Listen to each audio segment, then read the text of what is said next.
What's going on, everyone? Club Napier, we are critics.com. Listen, it's another week. It's another show. Week 6, episode 6. That's right. We're here to talk movies, television, pop culture, all that good stuff. And of course, I could not do this without the team. That's right. I got my man Miguel in the building.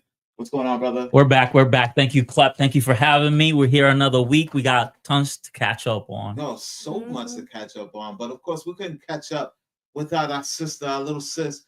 Jelly's in the building. I'm back, guys. I know she was y'all. She was on a little hiatus for a while, even though I was gone. And of course, listen, we got a special guest in the building who I had the privilege of working with many times. We go way back, high school years. But now we about to do round 2. This is round 2 for something very special. So I gotta introduce my man Cyrus Alexander. Hold up, director Cyrus Alexander's in the building with us today, man. Yo, thank you for being here, man. Thank you for having me. Thank you for having me. Listen, man. You need to bring that energy. I know you poured out. This man is worn out. He's been grinding for months after months after months trying to put together this event. The second event, because we did a sold out event in New York for his film titled Year the Rat. Talk to the people, tell them a little bit about Year the Rat, and then we'll get into what we got coming up this weekend in Atlanta, Georgia. Go ahead, man. Yeah, so Year the Rat, it's a passion project of mine, something I've been working on for years and years. It's a martial arts film about 2 brothers. It's a coming of age film. I'm very proud of it. It stars my brother, novelist, and James Moulton Black. We also have other upcoming esteemed actors such as Jasmine Sargent, Todrick Thomas. We got the OG John Pittman in there. My son, he's acting in there. He has a key role in there. My boy Charles Huggins, he's a esteemed stuntman. He did some work on Black Panther 2. So we got a great team in there. I'm just happy to share these moments with my brother Clep as we, do our thing. We did our thing in New York, and we have Atlanta upcoming. And so I'm just happy to just be side by side, with my brother. We've been rocking for over 25 years, man. So it's been that long, man. You had to put a date on it, man. Hey, man. It just goes to show you the longevity. When you network with good people and you keep lasting relationships, that just goes to show you the power of longevity and good relationships. You know. Nah, and like I said, like the man is tired. You can tell. Yeah. Nah, he's not bringing the energy. Like you don't understand. Sorry, this is round 2. This is round 2. He did one sold out event in New York. Where we did a double feature like we're doing in Atlanta with The Last Dragon.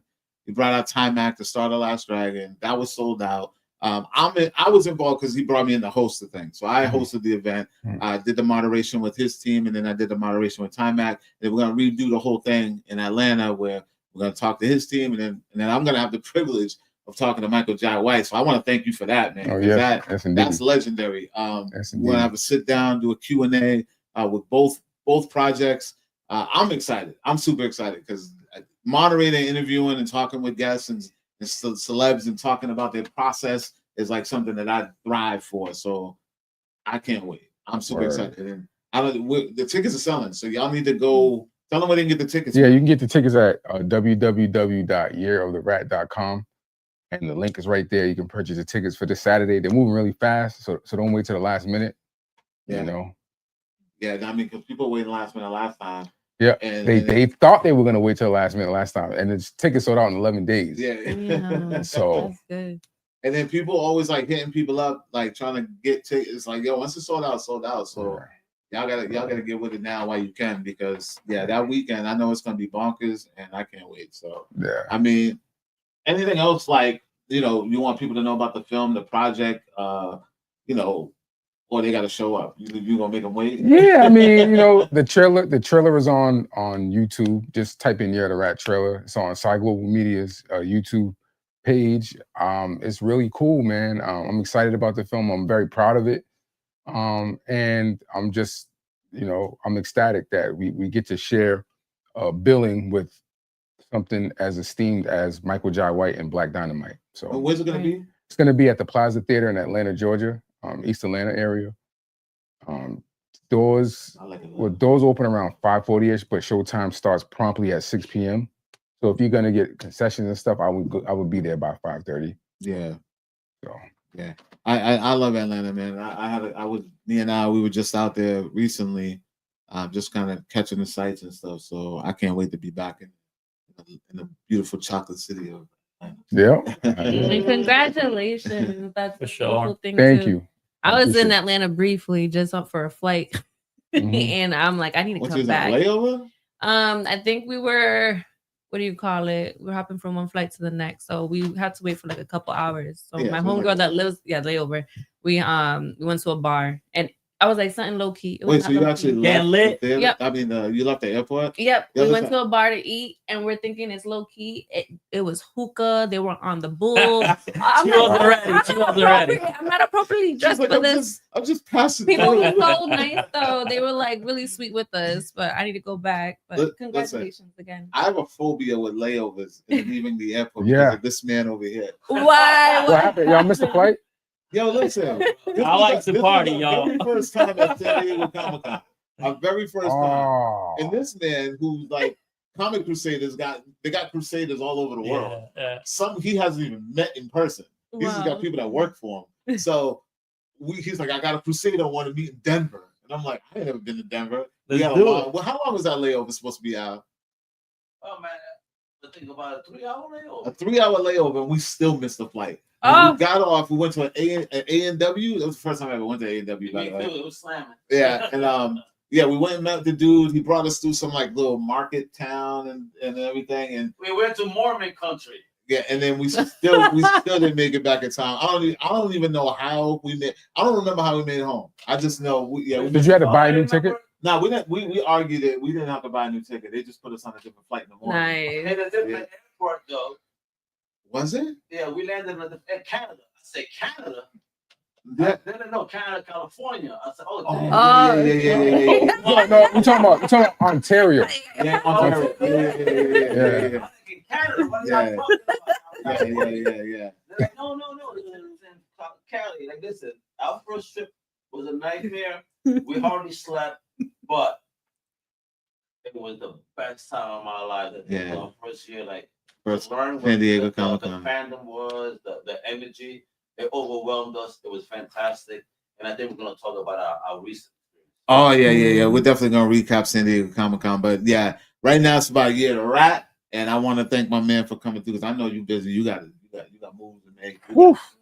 We got a show coming up this weekend. Yes, so sir. my man can't hang out with us, but He we're need to gonna get take him a back nap, on here. And man. we're gonna talk some more about year to wrap movies. We're gonna talk movies because I definitely want to get you on here when what is the Highest to lowest? highest to lowest drops. Yeah. We'll talk about Oh, that. for sure. Highest to low. That week is gonna be crazy because Nobody 2 drops the same day. Oh, That's gonna be a crazy week. I think there was a low key screening of that at San Diego because he was there. Really? They had a panel and everything.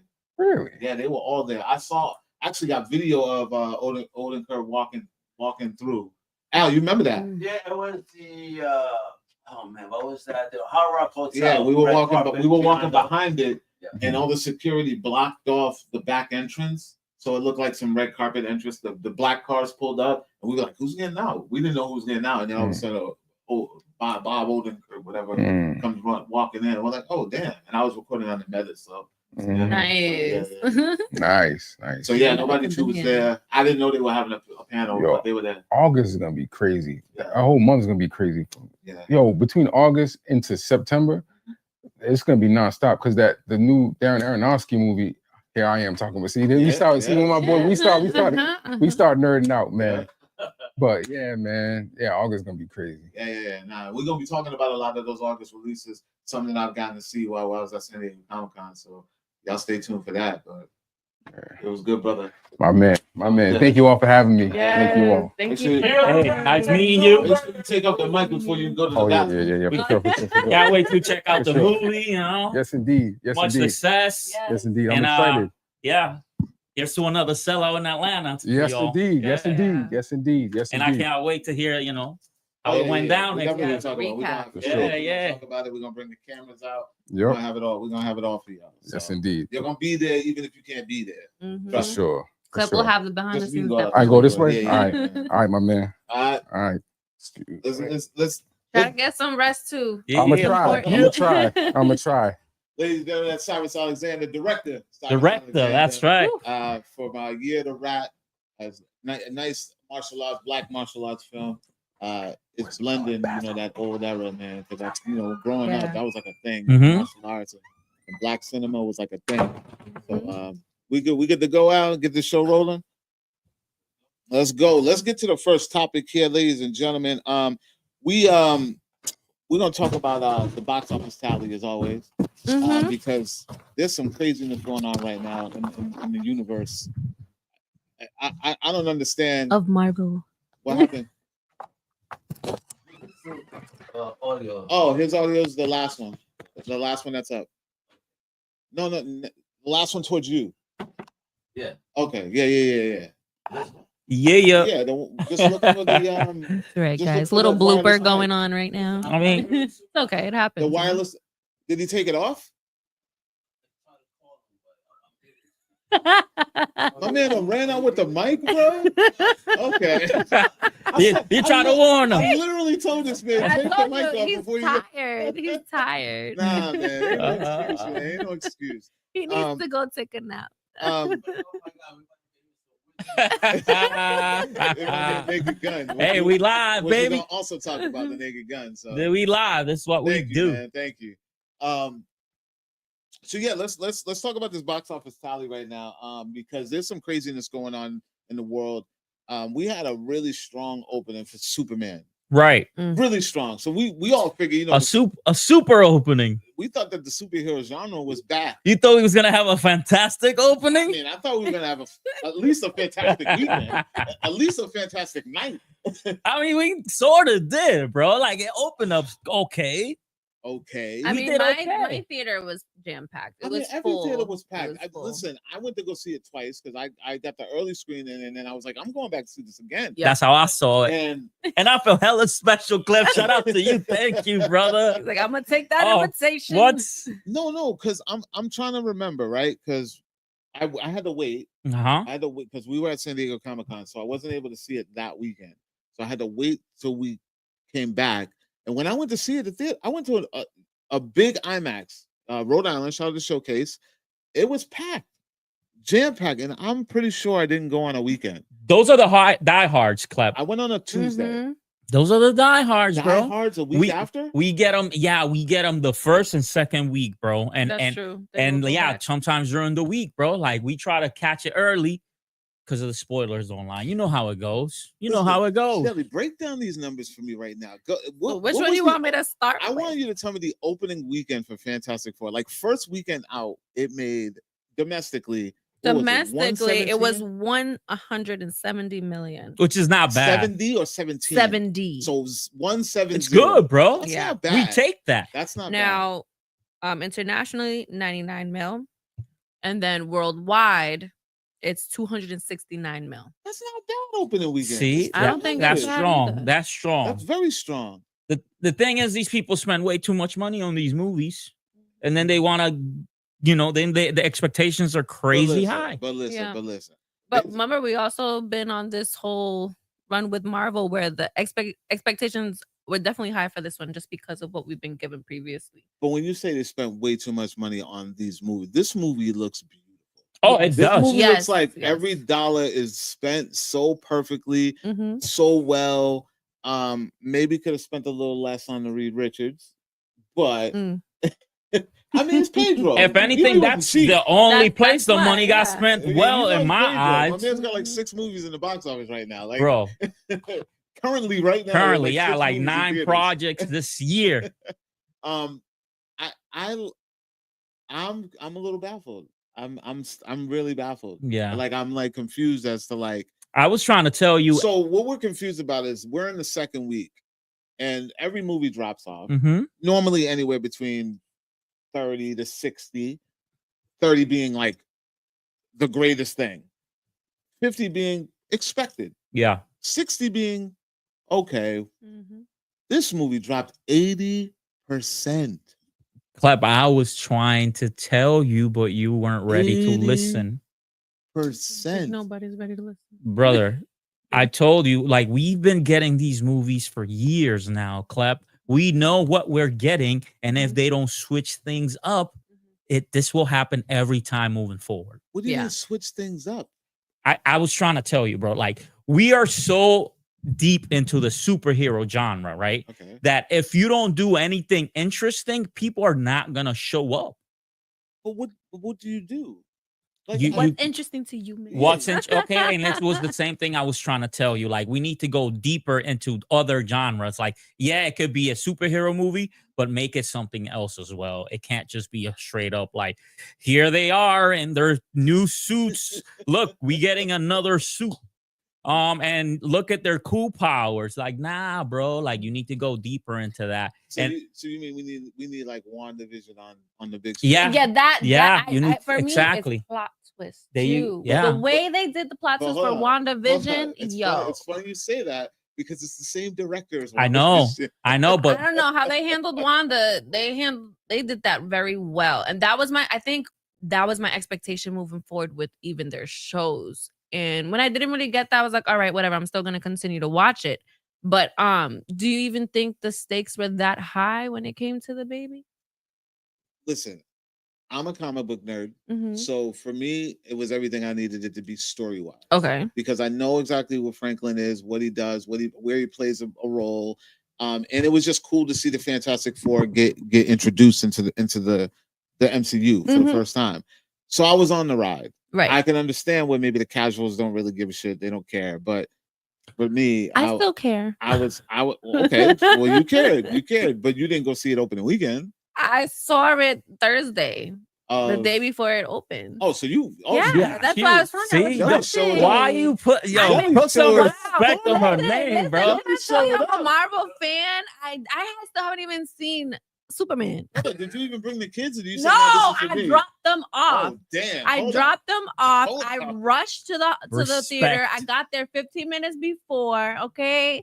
And that's when I showed y'all. I got my bucket and I got my cup. We did see that. She show up. She dropped the kids off and said, "This is for mom." And she bought a bucket. She bought merch. I was working that night, so I got my clients done real fast. Dropped them babies. Went to the theater. X Plus, okay, Blackstone Cinema. This is not casual behavior at all. When I try to make it work, I make it work. That's why I'm trying to tell you, the fans were still showing up for these movies. But in order to get the people that wouldn't normally be interested in what Marvel does, because this is what they do now, we're 30 plus movies in, you need to do something different. And just giving us like, hey, look, we got the hottest new star in Hollywood. Like, he's your face. These projects, Fantastic Four, what you're expecting. And I actually like the villains. Yeah, I love and you know what? I can't even call them villains because I don't even consider them villains. Galactus, Silver Surfer, these people. Silver Surfer was good. And I like how they showed her. They're just people. They're just people in a bad situation. It's not even their fault, Clep. And I loved what I saw, but at the same end of the day, it's still a Marvel movie with all the Marvel-isms, and it's not bringing in new people, bro. And you brought up WandaVision. Yeah, bro. WandaVision was very unique, and it kept you guessing, like, for week to week, bro. They changed the genres, like, bro, like, you went on a ride throughout, like, that's what I enjoyed because I was like, through the years. Where are they going with this? I mean, this is very. It was unique as hell. Yeah. And this, even though like it was unique in its own way, right? Because like, what did you tell me, Clep? I remember you was like, you don't need to see any other project to see this movie and enjoy it. And I agree with that. And I agree with that. So that's good for some people. It's great. But at the end of the day, it's a Marvel movie, bro. Like, if you've seen 2 of them, you see this and you're like, bro, that was exactly what I was expecting. Yeah. The only thing, like, I love this movie, and my only criticism about this movie is that this movie should have came out 10 years ago. Like, this was like beginning Marvel. That's what it felt like. It felt like Iron Man. It felt like, the first it felt like first phase 1. So it gave me even what's his name? Captain America vibes a little bit. From back in the day. So I mean, I'm just a little shocked. I felt like fans were gonna come out a little bit stronger. 80% drop. Is there any chance that you think that this could? No, this is it. This is on the way. This will get another like little, moment on the in the spotlight when it drops on VOD. Yeah. But this is it, bro. And the thing is, I could see this movie being on VOD in the next month and a half. The Fantastic Four's movie theater. It'll be on rotation at my house. Yeah, it's over. It really is. And the thing is, it's like we have a lot of oversaturation, right, of Marvel projects, and it sucks because they literally just dropped like a good one this week, right, with Eyes of Wakanda. Nobody was expecting this to be good. You liked it? I liked. I'm not done with it. I'm not done with it. But what I've seen, I liked a lot. I like the art style. I like the story. What's going on now? Let's hear it. Ooh, Al got something to say. Shout out to Marvel Marketing. Me neither. I had no idea it dropped. And I want to ask you guys, as movie files that go back a certain age and era. Yeah. Might not be. If Fantastic Four had dropped, say, in the 90s, early 2000s, would it had a longer stay in the movie theaters and more driving power? Yeah, absolutely. Well, when did the first one come out with Jessica Alba? Yeah, that's the early 2000s, and I think that was a hit. I loved that movie. Listen, this is a, dare I say, a perfect movie. It's pretty good. Really good, yeah. It's really good, bro. It's just a little too late. It's too little too late. That's the only issue with this. That's the only thing people could say is wrong with this movie. Yeah. It's too little too late. You know what's crazy? It was like for the previous Fantastic Four iteration, right? Like the one with Kate Mara and Michael B. Jordan. Michael B, right? I didn't even watch that one. I know that turned out to be like a train wreck, right? Yeah. But like initially when it was getting pitched and like we were getting, little drops of what it was supposed to be, bro, that movie sounded hella interesting, right? Like, a horror movie set in like a Marvel thing. I'm like, whoa, wait a minute, like I could see that. But that's what we were supposed to get with New Mutant. That's and they also changed it, like they changed it up. We didn't get the original version of it. New Mutants, you know what I'm saying? I didn't hate it though. Actually, isn't that when they're like in an asylum? Yeah, that was actually the first movie. Second movie that I saw in the theater during COVID. When everything was shut down, they were bringing stuff back. They were still showing movies in the beginning. It was just you in there. Yeah, it was just me. With the mask. The first movie I saw was the Rainbow Six Michael B movie. Okay, it was an Amazon screening. Yeah, Catching Fire. No, I forget the name of it, but it was like that Rainbow Six thing. Yeah, I saw that. New Mutants and Nobody. In the theater. Nobody coming back too. Anyway, but yeah, bro, like I like this movie. It's a shame it's getting done the way it gets done. Yeah. It's a strong movie for Marvel. They just need to like keep it fresh. Keep us on our toes, guys. And any other surprises we got? Superman's doing well. You said Superman's doing, but it's like 500,000 right now. Oh, right? Superman. Hold up, guys. I got my notes, okay? Okay, Superman. I know it's doing super. Yeah, it's doing super, guys. Sorry for the pun. Superman's doing super. What else can I say? So, I mean, domestically, it's at 306 mil. Worldwide, 534 million. That's 500,000. Yeah. Listen, I honestly, I'm optimistic. I believe that Fantastic Four is going to hit 500,000.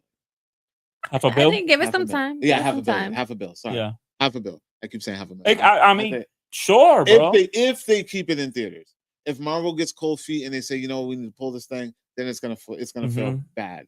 But it's already beating Thunderbolts, right? I mean, I Thunderbolts. So. We're on a downtrend, bro. Like that's maybe when we get to Doomsday. Of course, maybe when we get to Doomsday, people will be back. We're gonna get our guy. I'm telling you right now. Because we're gonna segue into the next thing right now, because it's very close knit to this right now.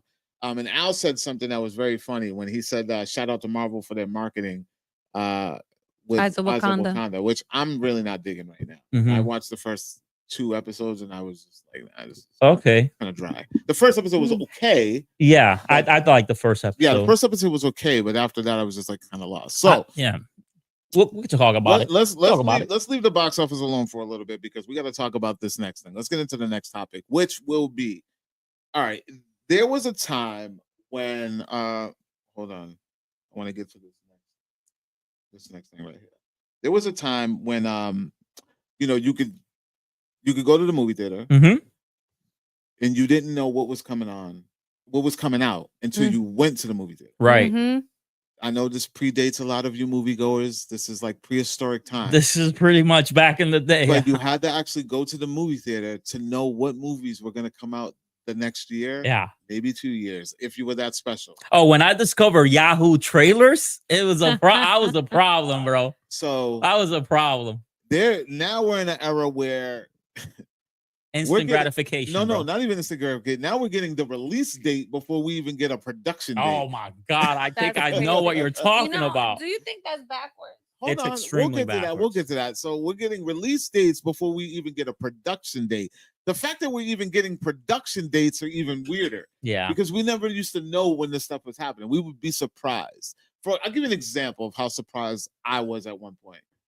Bad movie. But I remember going to the Showcase Cinemas. I was very young. This was like the early 90s, around that time, like 93, I think, whenever this movie came out. Damn, that's when I was born. And Jesus. Clep is so old, bro. God.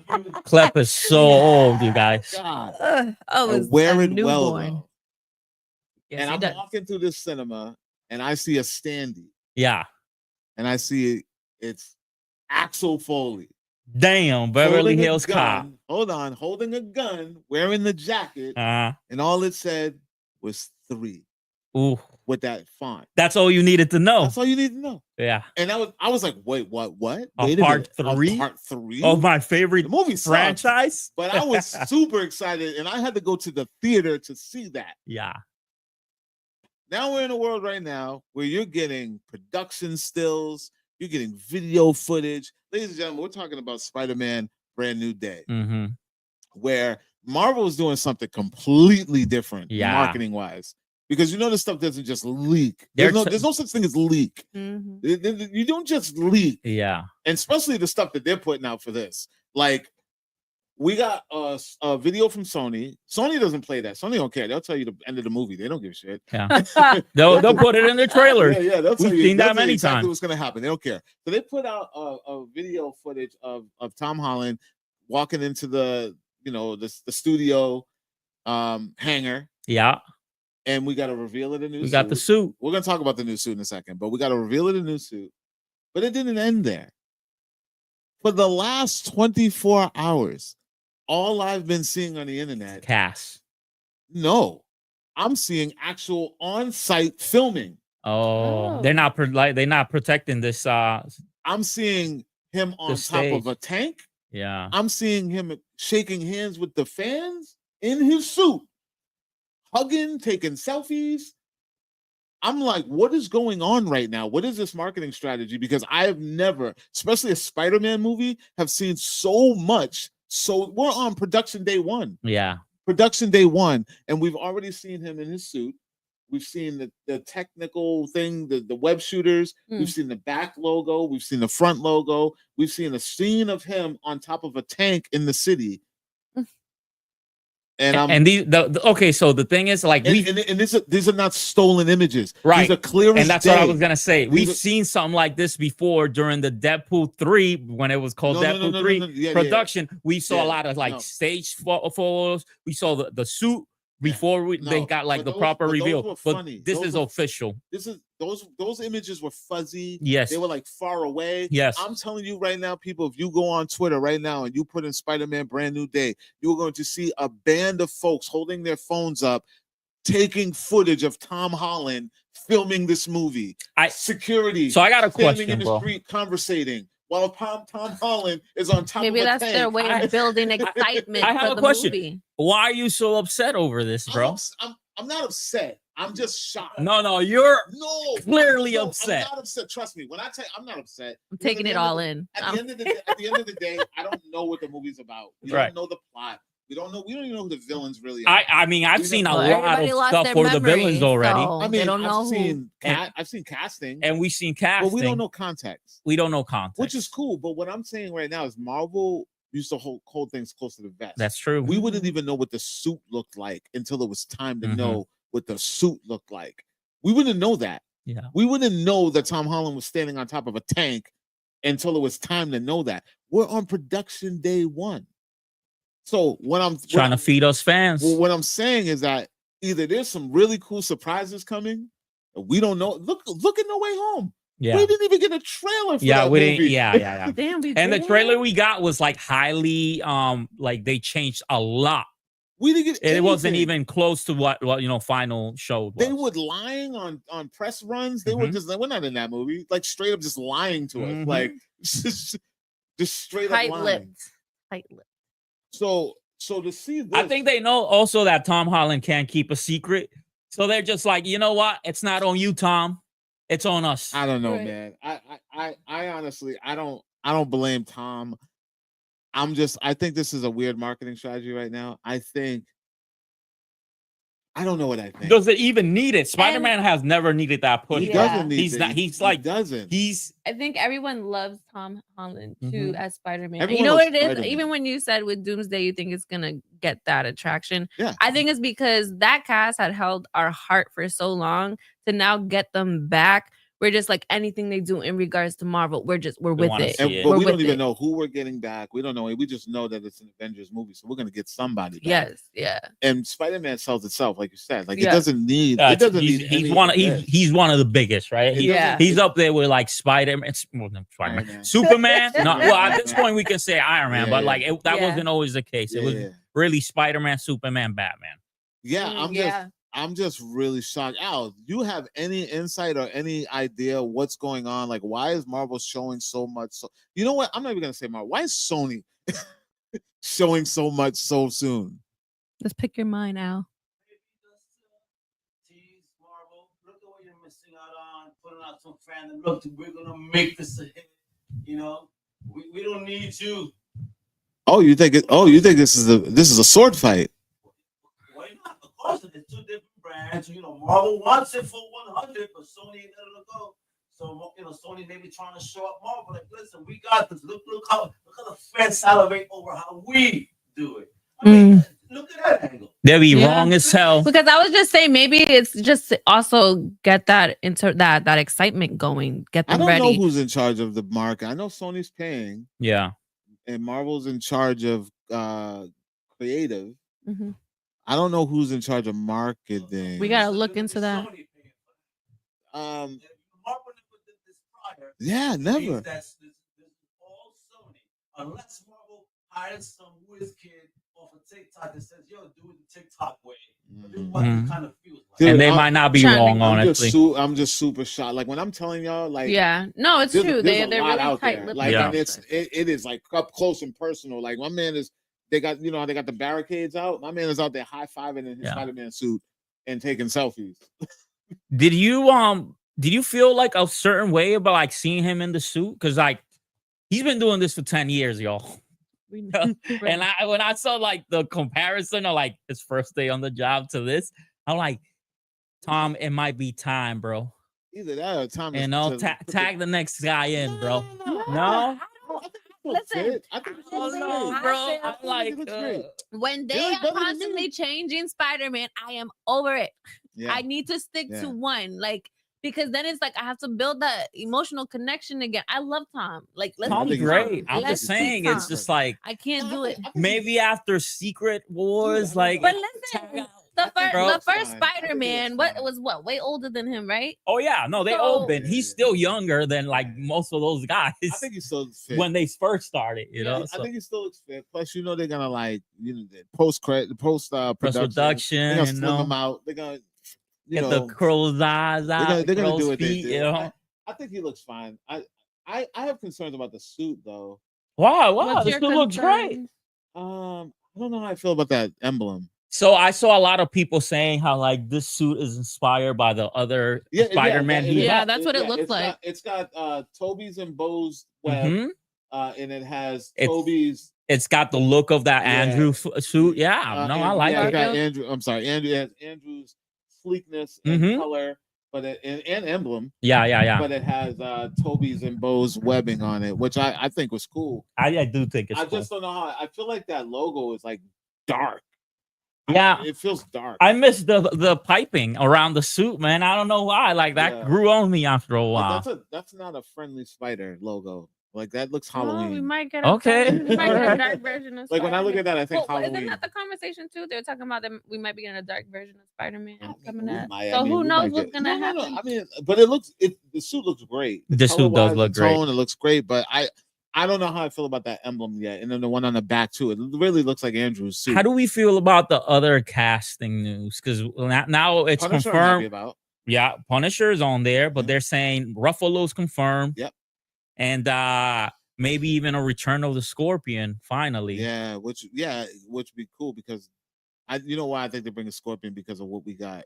Wait, refresh me on the Scorpion. Mac Gergen. You didn't see him, Mark Gergen. Sorry, you didn't. If you paid attention, he was in. He's like the first post credit and Homecoming. Not post credit. He's in Homecoming. He's in it, but he's like in the post credit too. I want to say. I gotta watch Scorpion tattoo on his neck. Yeah. Okay. I gotta watch it again then. But it's one of those long overdue things that need to happen. Yeah, he's a great villain. I mean, and it's one villain that never really got to shine. And he looked great in the new cartoons that we were talking about, like how they adapted that character was awesome. And if they keep that tone, then they're on the right track. I think so too. I think this movie's gonna be a lot darker. Hence the logo, hence the color. And there's another villain there that got teased by some of that set footage that came out. Mr. Negative? Yes, sir. Yes, sir. That would be interesting. I mean, I don't really care about Mr. Negative, but it'd be cool. It's just another foil for him to beat, And I'm listen, Mr. Lee. It's only a matter of time before they announce Fist. I'm telling you right now. You can't have Punisher without Fist. I thought there's like some weird money situation, him not being able to be on screen. I strongly believe Fist silver screen in this movie. He has to. I would love that. There's no reason to connect Spider-Man with Punisher if Fisk is not in there. What's now we're getting this Punisher show early next year, yes? Yeah, so they're gonna be dropping all the same time. So we'll see that before we see the movie in the summer. And Daredevil, yeah. Yeah. So this next year is gonna be we're getting a lot of New York street level stuff. Yeah. That's which what is Club cool. like street level. Don't take him to the galaxy. That's why he hates Fantastic Four. No, I didn't even run this for you guys. I meant to run it for you guys. Did you see this show? I saw that. Yeah. What are we watching? That's the reveal. Yeah. I was like, what else did I miss? Hey guys, hit you with the classic. Hi guys, right? He looks slim. No, he does. I'm just saying, bro. It's been 10 years and it shows. I'm not hating, bro. Like it's been 10 years for me too, bro. No, I be webbing now. No, I know. I be webbing the streets, so I know I'll be as well. But he's Spider-Man now. He's not a child anymore. He's been Spider-Man. Anyways, you guys let me know what you guys think about all the leaking of the Spider-Man stuff. If you probably never even seen it come across your feed, I'm the unlucky one because I can't scroll anywhere without seeing a TikTok reel, a Twitter feed, anything with footage from day one of them filming this thing. Let me know in the comments below, guys. Let's get on to the next thing. So, what are you guys watching these days? What are you watching? Okay, I got you. So this last weekend, WWE and Netflix put out a doc series. Really? WWE Unreal. It's all about like backstage, how they put together storylines, how the talent works with a producer, how it's all Was Freddie like Prinze in that? What? Was Freddie Prinze in that? Okay, I'm only like 2 episodes in, Cleb. There's 6 of them. I don't know. And I know Freddie Prinze was like a Wait, does it take it back though? Because I saw one. It goes back to last year's WrestleMania, and they're going over like how the writers put stories together and they pitch ideas and like. Yeah, it's a lot of the writer's room. It's a lot of like guerrilla behind the scenes production stuff, super interesting stuff. A lot of like the personalities of these wrestlers. They introduce themselves by their real name and their stage name. Oh, that's dope. It's something that hasn't been done by WWE before, but it's been done by other companies. Like AEW did All Access a few years back. Where can we watch this? And then what was that? Where can we watch that? Oh, this is on Netflix. Yeah. I think too, because when I was on vacation, it was a minute ago, but they also, I want to say it's on Netflix. They have another documentary on like the CEO and how that came about and how he created Mr. McMahon. He's talking about, that one was really good. I was like, damn. It was good. Yeah. This is more like behind the scenes of like today's product. The creative, and it's very interesting, especially if you ever wanted to see, how the sausage gets made. What happens behind the camera. I don't think I want to see how the You know what I'm saying? Like, if you ever want to see how the magic happens, this is probably the closest we're ever gonna get to see it. What's it called? WWE Unreal. What about you, Jelly? What do you watch? I've been watching Netflix series The Sandman. So I guess it's been out for a while. Yeah. You know me, I catch up later on. So it's based on Neil Gaiman.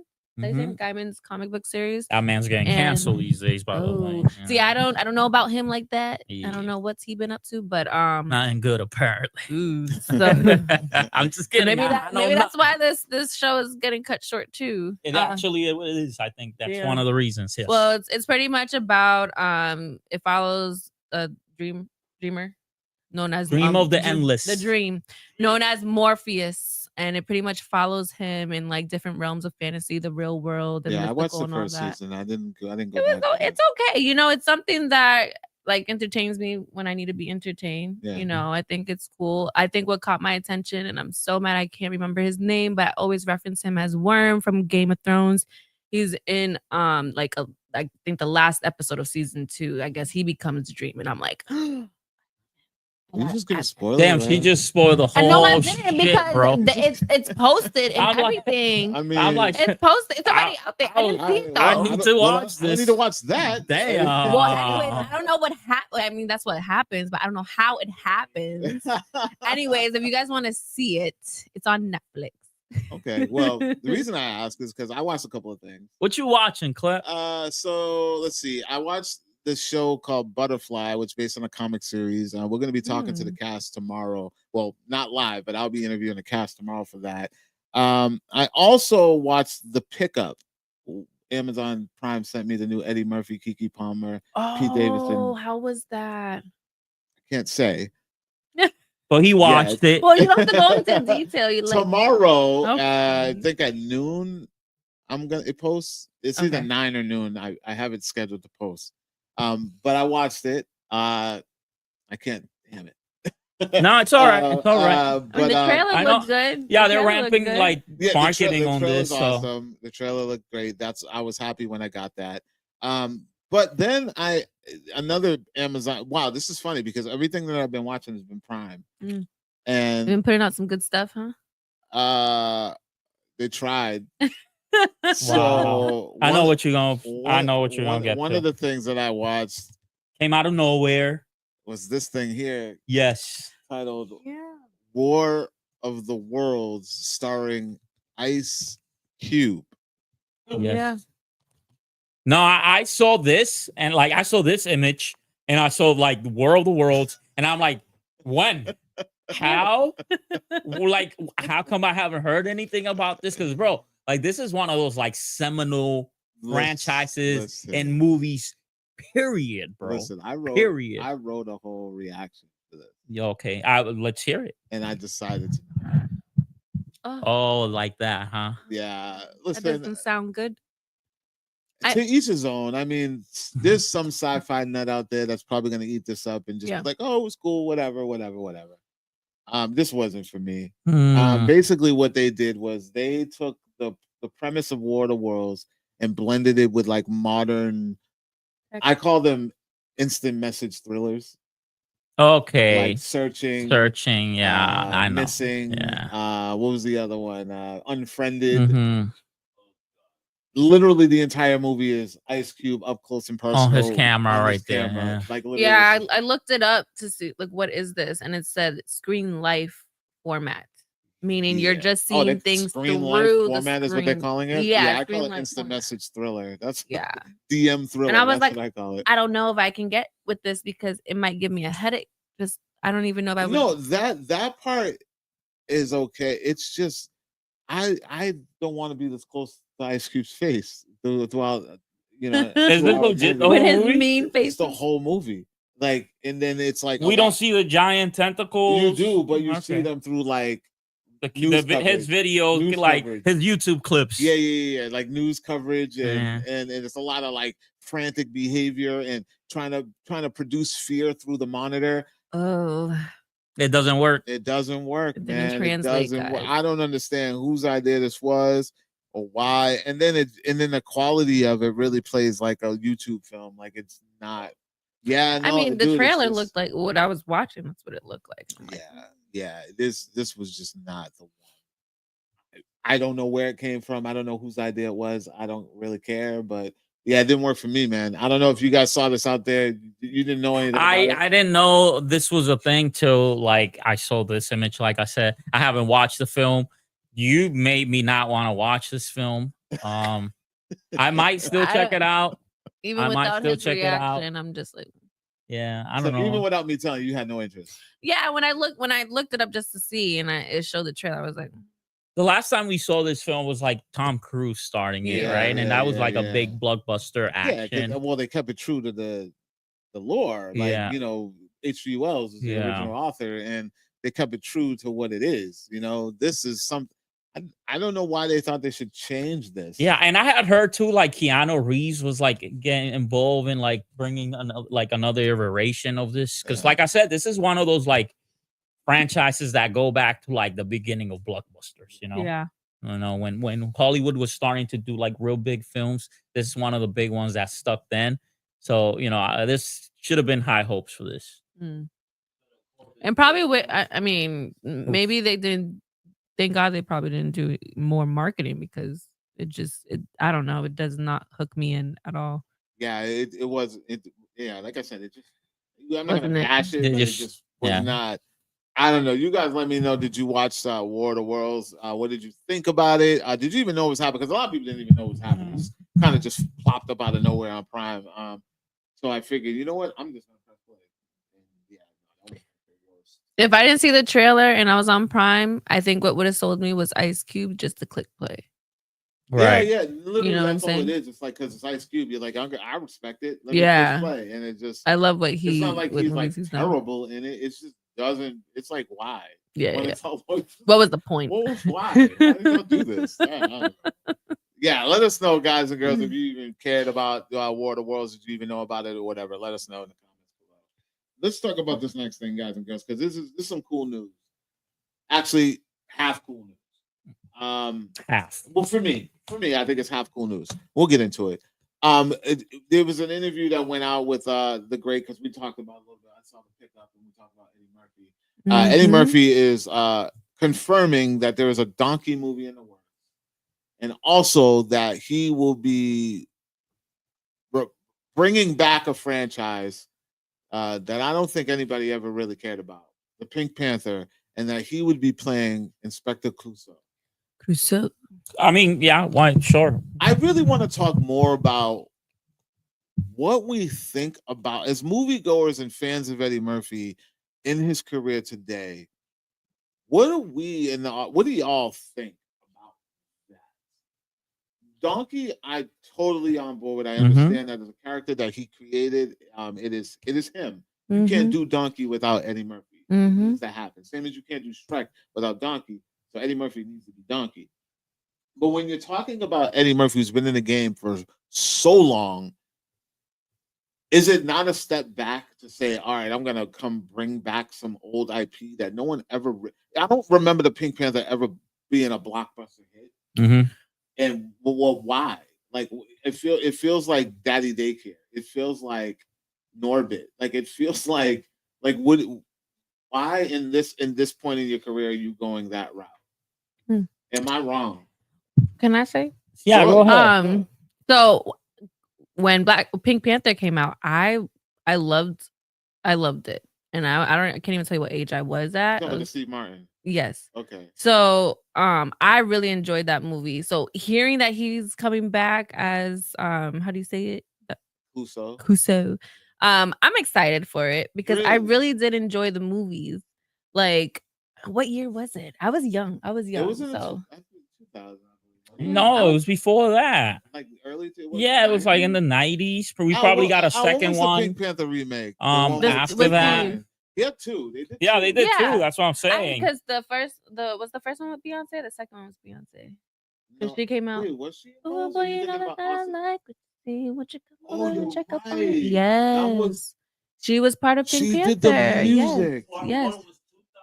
Yeah. Yes. Yeah, and part 2 is that the one with Beyonce? I told you it was 2000. So that for me, and I think time Beyonce went Dolo. Yeah. So I think for me personally, like I'm looking forward to it because I really enjoyed those two movies of Pink Panther. I thought it was cool. It was you know, something I always knew about Pink Panther, but Okay. to have a movie about it, you know. So okay, but I get that. Do we need another one? Is what I'm saying. Do we? And do we? We need, probably and don't. Do we need Eddie Murphy to do that? I mean, why not? Like his old ass need to take these old ass roles, bro. Like, what else he gonna be doing, bro? Because I feel like, listen, I feel like Eddie Murphy is way more talented than that. Oh, for sure, And but that's okay. Like this, I don't think it's gonna hurt his career Nah. either. I'm actually looking forward to that, just because I feel like what he brings to the table. Like I will look forward to the movie. Really? Yes. So okay, I'm playing devil's advocate because like I love Eddie Murphy. But I like his franchise. Mhm. I like stuff that He creates. builds. Like I love the Beverly Hills Cops. I love, you know, we Nutty Professor. Nutty Professor. We tried to love Coming to America, Mhm. on the sequel tip, but it didn't work out. Mhm. To see him, I feel like this is like it feels more cash grabby. Like it feels Doolittle-ish. Like it's like He don't need the money, bro. He's doing this probably because he wants to do something for like that his Yeah. grandkids could watch. Now, True. If he's taking the wheel on this and like it's like their thing, Mhm. then I'm probably more interested than someone saying, you know what, the studio came up with an idea. Let's get Eddie Murphy to do it. You know what I mean? Like that feels like in his It could be that too, actually. It could be that too. But you think he would go into something that he thinks wouldn't like work for him? I don't think. Coming to America too? He has been very busy this last few years, though. Like he's been putting a lot of projects out. Yeah. You know, in the last few years. So You asked. I know. I'm stumped. I don't know what to say now. Pluto Nash. Pluto Nash. But that's old, bro. You need to let that one go. Old, yeah. A thousand words. Mr.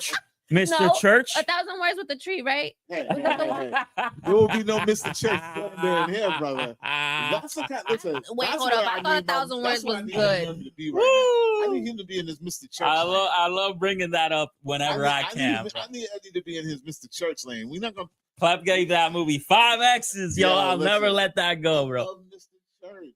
I love that movie. I feel, listen. I know I'm not the only one out there. I love that movie. It was good to just see Eddie flex and do something different. That's why I love him defending this. I just want him to go in a different lane. I'm like, Pink Panther, I'm thinking it's gonna be slapstick. Oh yeah, it'll be physical comedy. It's not gonna be all that. It'll be for the kids. It won't be for you, Club. I blame Naked Guy. Look what it's doing. It's a wheel, bro. Time is a wheel. They want to bring some stuff back. Yeah, we're gonna talk about Naked Guy. I can't wait. But but Donkey, I'm on board. I'm all on. I feel like that should have came out before Puss in Boots. Really? Yeah. I've yet to see Puss in Boots, but I heard it's amazing. Any of them? They were good. But I heard the last one was just like it's like into the Spider-Verse level of animation and like cleverness. Well, I don't know if that's true. Is what set up the next Shrek. Oh, I don't know. I wouldn't know. But it's a not post-credit, but it's like sets it up. But I'm more excited about this right here than I am about. Everybody loves Donkey, bro. Yeah, everybody loves Panther. Donkey. Is just, to me, it's like maybe it's a love-hate thing that I have with that because the movies were always about the jewel, but the Pink Panther to me is always the cartoon. Yeah. Two totally different things. Yeah. But yet same IP, same theme song, it just didn't make sense to me. You don't think they're gonna switch it up? You think they're gonna actually put a Pink Panther in this movie? No. I'm not saying that actually do that, but you don't think I don't know. Well, again, yeah, that's true. That is the concept. So I never saw the older one. So wait, there wasn't no Pink Panther? There is no Pink. It's a jewel. It's a but diamond. Like the Panther itself's feature, like I just looked at the cover art. Panther. And he's there, but the Pink Panther. But in the movies, it was never like an actual Pink Panther. It's not the cartoon. It's not the cartoon at all. Yeah, which is strange. It's its own Pink. Yeah, okay, I got you. Which is just strange. It'd be cool if they had like they did with oh my god, I hate this pregnancy brain. The cartoons that they have animation and Roger Rabbit. Yeah, if they did something like that, that would be dope. That would be horrible. No, you think so? Wow. You mean put an actual Panther in this movie? No, like the animation. You mean like Space Jam did it not too long ago? You think that it would flop? LeBron James. We never got a Pink Panther in the live ones. What did we do? We haven't. It might be time. Tap in the Panther. Ladies and gentlemen, let us know what you think about Eddie Murphy. I know everybody's excited about Donkey, but the Pink Panther, Clouseau, do we want a jewel? Do we want a real Panther or animated Panther in live action? Let me know. Let us know. I think it'll be cool, guys. I think it'll be cool. I think it'll be strange. That's what I think. I think you've seen Stranger. Yeah. True. Let's take a little break from like movie news for a second. Let's just talk film for a quick second. TV stuff. I was just sitting around twiddling my thumbs one day, and I was just in my mind, I was just like, damn, there was a lot of good stuff that I used to watch that isn't around anymore. So I was thinking of like, damn, there's been a lot of shows that never got justice, like never got their dues. Like they come out, they don't even get half a season. Sometimes they don't get a full season. Sometimes they get one season and they disappear. Sometimes they get 2 seasons and get you hooked, and then they just disappear. I know. So I wanted to talk about like TV shows that were canceled too soon. And if you guys had any that were like your favorites or things that stuck out, because I have a couple that bother me all the time, and I'm mad at Fox and NBC and all these studios and stations for canceling these shows. I'll set it off because one of the shows that I think about a lot, there's actually 2, but I'll start off with one.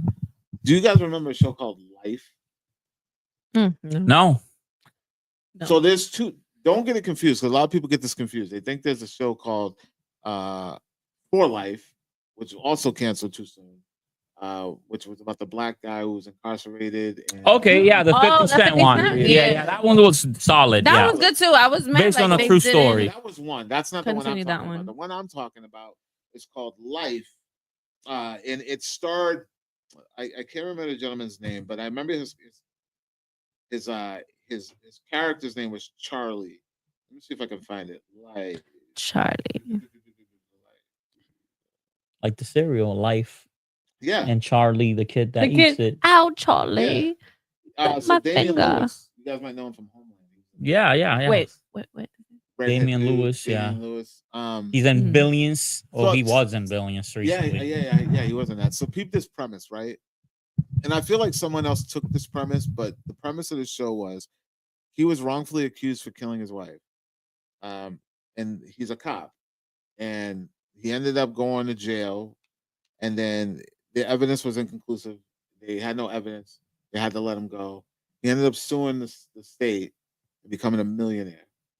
Or maybe even a billionaire. I don't know. Right. And decided to stay on the force.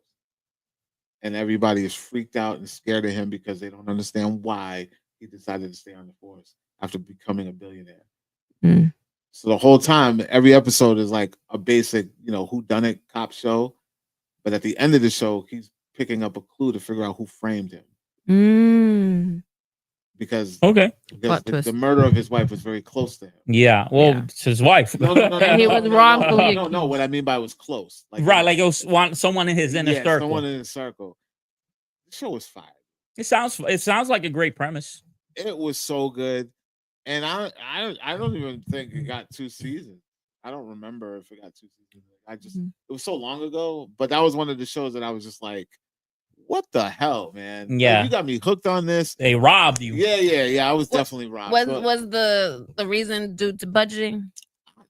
Because I feel like it's always due to budgeting. I mean, he drove around in an Aston Martin. Yeah, showing up to his regular ass job.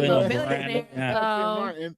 I don't know, man. I just thought it was a really good show. So I don't know. You guys have any that are just like that? Yeah, I mean, like back in the day, and the funny thing is, I discovered the show after it got canceled. When it got that's the worst. It's got actually, because like I got to run through the entire thing. Yeah, and it was a single DVD back when we were rocking those. Damn. The whole show was on one DVD. The whole show was on one DVD, and it even had like unreleased episodes. Ooh. Which turned out great, right? Yeah. The show I'm talking about is none other than Firefly. Oh yeah, the show's so good that years later they had to turn around and give us some closure, and they gave us a movie. Was that a Whedon? This is Whedon, bro. This is when Whedon ran the world, bro. When Whedon was Whedon. When Whedon was, and actually, I would love to like break. They're bringing back Buffy.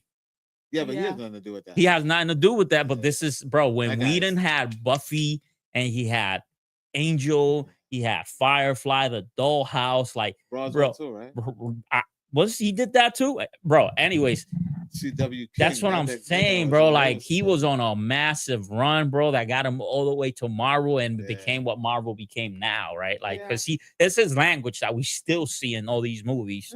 But yeah, man, Firefly is the big one, bro. Firefly, and a lot of stars came out of this. It's basically like a space cowboy western, you know. They hop from they're outlaws hopping from planet to planet, dealing with like the Federation of Planets, you know, the authoritarians or whatever. Oh, wow. Yeah, nah, it's great. They're smuggling stuff in and out. Tons of stars came out of that show. You know, Alan Tudyk was on that show, Morena Baccarin, and of course Nathan Fillion, which we just seen, you know, killing the screen as a Hal Jordan. Over Gal Garner. I'm sorry. Thank you, Al. Yo, I'm so glad you're here, did you bro. watch Fireflies?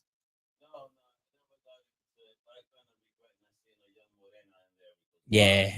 Oh yeah, she's great. Everybody, that cast, it all works so well, right? Like, it's one of the reasons why I love like ensembles so much, right? Like, you get all like that great chemistry between like the main couple stars and just playing off of each other.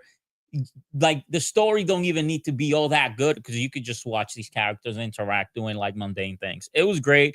And yeah, man, the movie was fire too when we eventually got it. And it was a nice closure for us that needed it. At least you got closure. So did everybody come back for the movie? Everybody came back, bro. Wow. So that was everybody came back. The movie? Huh? Was Whedon involved with the movie? Wow. Oh yeah. And a lot of things happened like really quick in that movie too, which it's kind of crazy. Well, because imagine like they probably had like, and by the way, this show, the way it got the view, right? They didn't gave us the pilot episode and then like episode 2, episode 3. No, bro, they introduced everything like with like episode 4, just because like Fox wanted to like, they wanted something like really exciting instead of like, bro, let's meet these characters, let's see why they're together, why they're riding in the ship together. Yeah, you know. But they just messed up the way the release schedule was, and I think I heard about they were going like against the NBA playoffs at the time. Yeah, so it was just like they were not placed in a way to succeed, season, you know. The way the last season was. It was one and done. They did one and done, wow. bro. One and done. Such a great show. And like I said, at this time, Whedon was like running hot, bro. Running hot with Buffy, Angel, right? Like, yeah. I remember when my mom used to watch Buffy. So good. And what was it, Charm? Yo, Sarah Michelle Gellar's coming back from Buffy, they're saying. I know, but they're giving it to a new girl. Of course, bro. She's as old as me. So before you give yours, Kelly, she's all this shit. Before you give yours, I got another one, right? That I really I'm more upset that it got canceled only because who the star was, and I felt like he was at a point where like a comeback was necessary. I don't know. Just go ahead. You know, I don't think you know this one. I probably don't. So I'm jumping the gun. We all know that there's no original stories out there. Nah. So this predates what's the show on Apple? Severance. Okay. This predates Severance. And the name of the show is My Own Worst Enemy with Christian Slater. A lot of people probably don't remember this, but it was on Channel 7. So he was a regular guy, had a family, whatever. But whenever he went to work, he was activated. So he was a secret agent. Oh, one of them. But didn't know. So one day he comes home and he's like a regular guy, and there's a drive waiting for him at his house, and it's from his secret agent self telling him not to trust no one. Oh shoot, something happened. Yeah. And the whole show is like him trying to figure out what the secrets are and who he really is, because he doesn't remember. So they would leave each other messages every. Didn't even last a season, dude. Didn't even last a season. Yeah. Oh, it was so good. I was like, yo, I love this. I want more of this. And it was Christian Slater. Yeah, dude. yeah. And then Severance runs off and does its own thing. Becomes what it is. And it's just like, this was like 08-ish. Yeah. Hey, some ideas sometimes are just way too ahead of their time, you know. That's just what it is. Yeah, I don't understand. This was like around like Blacklist time, like around that time, like when they were doing Blacklist a lot of like, was very and the popular Americans, too. I think, were like just popping off stuff like that. So Yeah, that was another one that I really missed. I wish something would come of that. Jelly, what about you? What do you have? Okay, I had a few, but Mine Hunters. That one I think was also on Netflix, right? Yes. So it's like the beginning of like these was it detectives trying to figure out the psychology of serial killers because it wasn't a thing at the time, but there was murders happening, multiple murders too.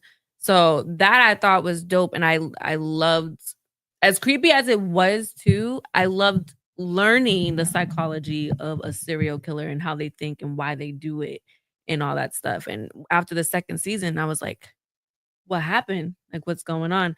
So I think again it was the lack of budgeting. They didn't have enough budgeting, but I was like, they need to bring it back. And I swore I saw it could have been just spam. People just lying on me, getting my hopes up high. But I swore I saw something that they were bringing it back. But I'm like, I'm not gonna believe it. I'm gonna ask Klep first. I haven't heard anything about a Mind Hunters revival or anything coming back.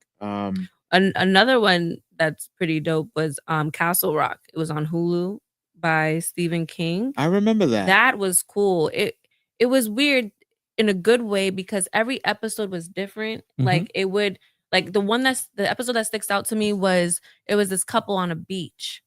And everything was fine. And I think all of a sudden, like she heard something and it triggered her and she stabbed her boyfriend or husband to death. And then it just kind of like switches from there and like takes you back as to why I believe that happened. Okay. But every episode was different, but I believe it also connected as well. So I was like, damn, why can't y'all bring this back? I need this. Yeah, Castle Rock. Castle Rock was great, and I loved the second season of that too. Like it introduced Lizzie Kaplan as Mystery, right? Okay. From the Stephen King book, and like it's almost that's the thing like too. a prequel type of thing. Taps into his books. Oh, yeah. really? So then it's like, you know, the fans who follow and read his books, they know what all this means. Whereas me, who was like, this is when I was working at Barnes and Noble too, I was like, I need to get his books. Yeah. Like I need to get all this so I can understand what's going on with the shows. But the way I think they did that was brilliant. So it was like the universe connected. Yeah. Yes. So Castle Rock is one of the big towns he uses. So like there's connections to like Shawshank Prison. Oh. Yes. Yeah, there's a lot of connections to a lot of the characters. Did that not last? Bill Skarsgård's in this. Like he plays the devil, maybe. I don't know. He's just a man that they keep in like before Pennywise. He's just a man they keep in like a cell. The man in the cage, and they're like, "Yo, your job is to never let this man out." Yeah, and you don't know. And this is the warden of the prison. It's like, what? Yeah, bro, it's crazy. It was crazy. They find him like they find him just deep within. How many seasons did this get? 2 seasons. 2. But was it the first season that he was introduced, and that was the story. Yeah. That's why it threw me off with the second season, that everything was just so different, and I'm like, how does this connect? I need to know what happened to him. Okay, well, I'm gonna put you on right now. So like, Stephen King, all his works take place in the same multiverse. Yes. And we are getting the Dark Tower. The Dark Tower is like the center. I remember the Dark Right. Tower. They did a shitty movie not too long ago. But Mike Flanagan, right? Like he produced The Hunting on Hill House, all the solid Midnight Mass on Netflix. So he's putting together a Dark Tower show for Prime, Amazon. And I think they're gonna be spending a lot of money on this. It's gonna be great. It's gonna be great. Hell yeah. It's gonna be great. And this is all Stephen King. And it, like all the stories of Stephen King, they center around the Dark Tower. This is the epicenter. You know what I mean? Okay. So we get a lot of good shit. Like it's fantasy, it's horror, it's modern, it's technology. It's so crazy. I'm still not done with the story. I'm on like book 6 or 7. It definitely takes you for a well, ride. like I said, it's all based in the same multiverse. So like if you really want to like, the more you know of his works, the more it builds, right? But like the core series is 7 books, right? But really, if you want to know everything, you got to read like 12 books.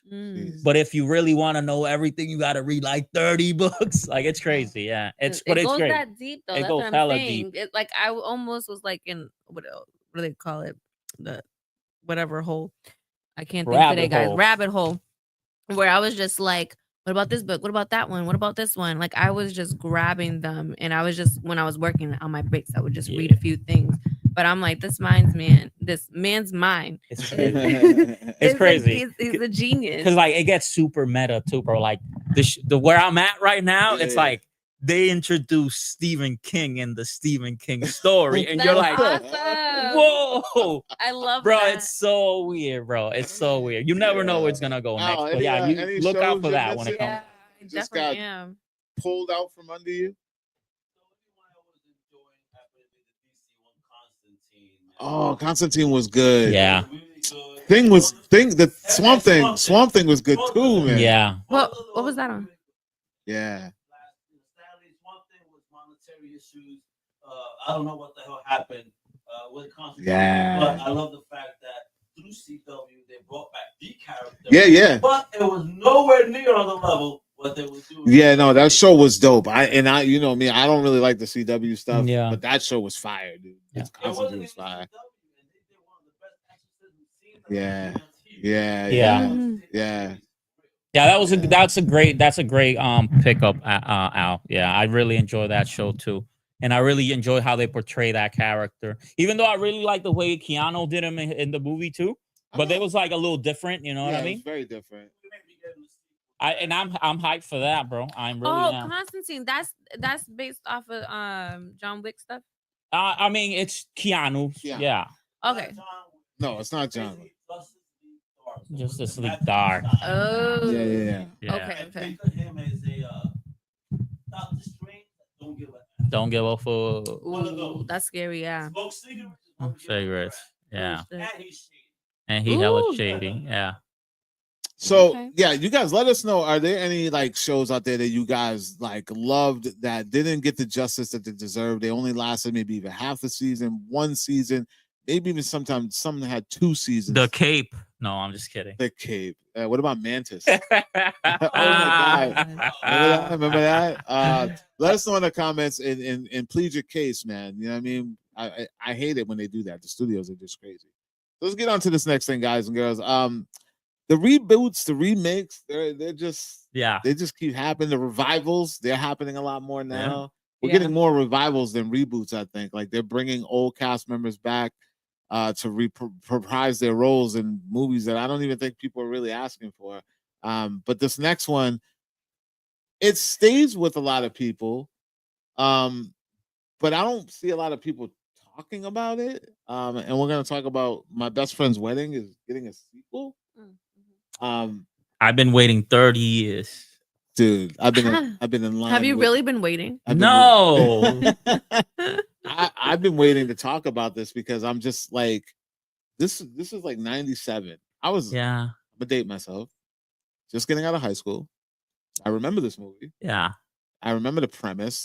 This has Julia Roberts and I forget the gentleman's name, Dermot Mulroney. I was 4 years old, guys. Right? Jelly Man. When I was dirty. Simple little plot.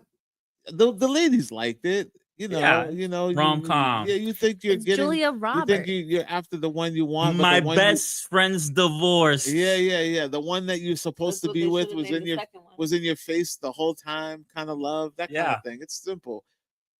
Jelly, I'm gonna ask you. I've seen it. But I don't know when. Are you excited about a sequel? No, it'll probably be a good like movie to watch at home. Yeah, but like I'm not excited for it. No, I mean, I'll watch it because I'm a continuity junkie. I don't care. Like, I'll watch the first. I'll go back. I'll rewatch the first one, and then I'll jump back into this one, just to watch it, just to kind of see how they all blend. Just like I'm excited to see Happy Gilmore 2. I haven't seen it yet. You haven't seen it? I haven't watched it. I've been busy. I watched some of it. It was good. It came out during the con. It was okay. Dumb comedy, but I respect it for what it is. You know, hella cameos. Holy shit! Of course, that's hella what they cameos. do. Yeah, That's how they. The beginning kind of shocked me. I was like, wait, hold up. Right. I'm not saying it. Jelly will tell you. Jelly's gonna tell you right now.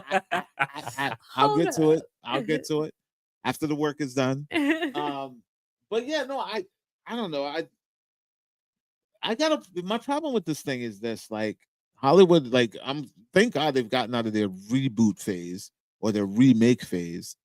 Now they're in their revival bag. We've seen a lot of revivals. We've got I Know What You Did Last Summer. We've got Scream. We just had one of the movies I'm going to talk about later. We just talked about Buffy being revived with Sarah Michelle coming back. We got Naked Gun. Yeah. And the problem I have with this is it leaving room for new talent? Because now what you're doing is you're taking these older IPs that you think are a sure thing, and you're just bringing back old characters, old cat. They're even doing Practical Magic.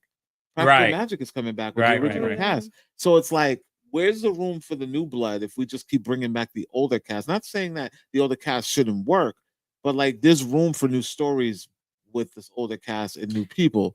So is this a problem for newer? That's the question. Did they already announced everybody who's no. It's right now. It's just they just announced that this is happening. I don't even know what the cast. I wouldn't be surprised. Like I think they'll be bringing in some new people.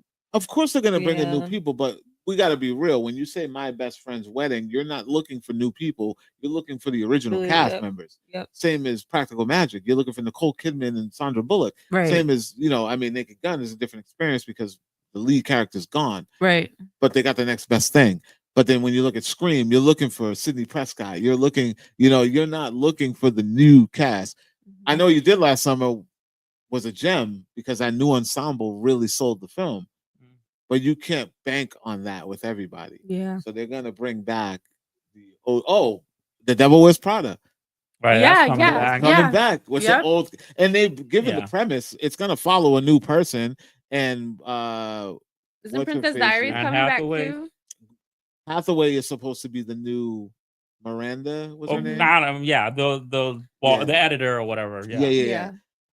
So, but it's like no one's coming out without the OGs. You know what I mean? So, I mean, are they aiming for a new targeted audience, or are they aiming for the same audience or the audience that grew up with this?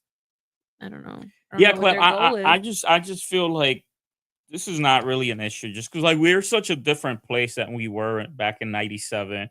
I mean, we just had our Cyrus here today with his own independent project, doing his own thing, the things he wants to do. He don't need a big studio behind him in order to put together, a great piece of work. Let them rehash old stuff. Maybe it'll work, maybe it doesn't. Maybe it'll break a new star. Hopefully. Right. But yeah, no, bro. Like, we don't need them to open doors for us anymore, right? Like, I mean, we're doing it here, right? We're doing it ourselves in the independent spirit. Yeah. So far, no one's confirmed to come back. They're just working on it right now. That my only concern is that, like, where's the room for the new blood? Like, I get it. People want to see these old characters come back, but it's like, what's the story? What's the My story? Best Friend's divorce. You're moving the name. Come stay on my couch for a couple of weeks. I highly think that they're not going to change the name because that's what's selling the movie. Although they did do that with the new Meet the Parents, which that's coming back as well. I don't know if you guys know about what's the working title? Walker-in-Law. Oh, I love that movie. It was hilarious. No, I know. I heard you the first time. That's okay.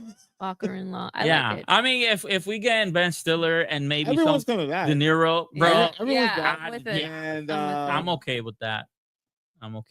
It's been a little Fockers was the last one, right? Walker-in-Law. Is it Jenna? I think Jenna is the daughter-in-law. No. She's the daughter and marrying someone else. So Stiller is in the position of so he's the old head. I gotta he's De Niro this time around. Sorry, not Jenna. Ariana. Yeah, Ariana's the daughter. I believe she's the daughter, and he's gonna be in. De Niro's old, man. De Niro's hella old. Yeah, he's still having babies. He's out here, chewing the club up. He's good,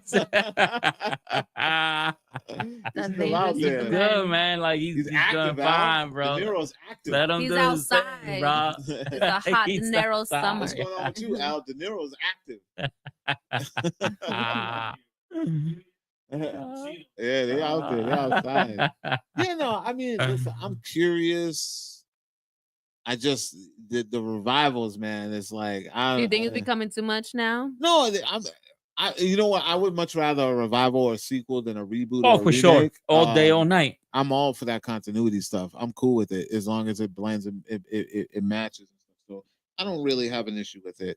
So yeah, I don't know. That's how I feel.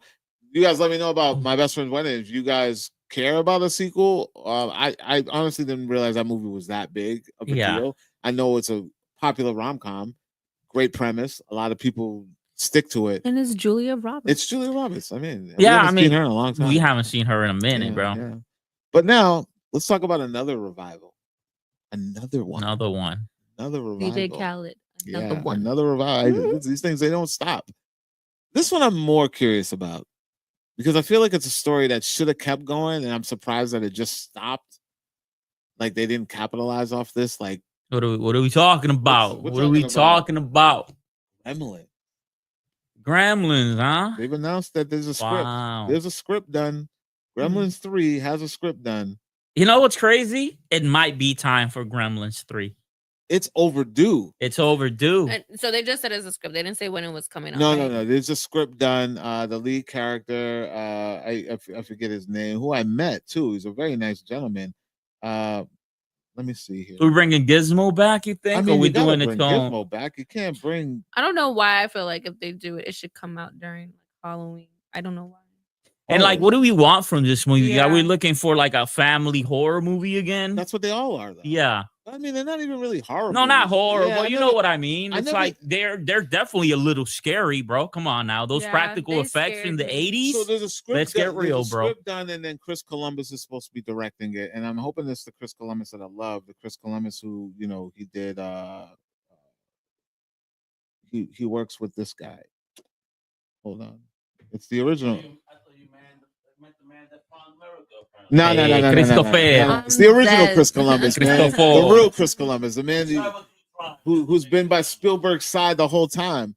Yeah, so he's gonna direct, which I'm on board for. As long as the original people are involved with it, I'm okay with it. I'm still trying to remember my old boy's name. Jeez.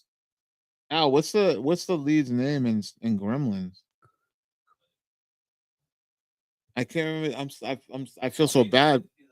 It's all right, bro. Yeah, like I've met him, and we I can't. It escapes me. It's this like movie is so. No. This movie. Billy. He plays Billy. I call him Billy. That's what I call him. I just call him Billy. Who played Billy? William. Yeah. Zach Gallagher. Yeah, it came to me. Like Zach. That's right. Yeah, Zach. He's the one that said that the script was done. They're just waiting for Spielberg to sign off on it, type deal. Damn. And I guess Chris Columbus is going to direct. Yeah, I'm excited for this. Like I grew up on Gremlins. Yeah. I thought the sequel was great. This is all 80s though.